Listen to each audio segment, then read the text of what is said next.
Imana isinziriza uwo muntu ubuticura. Ako kantu mukumve.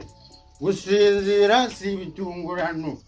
Uwiteka nawe arabizi ko gusinzira tugomba kubikora. Amena. Dukomeze. Noneho akimara gusinzira rero dore ukuntu byagenze. Arasinzira.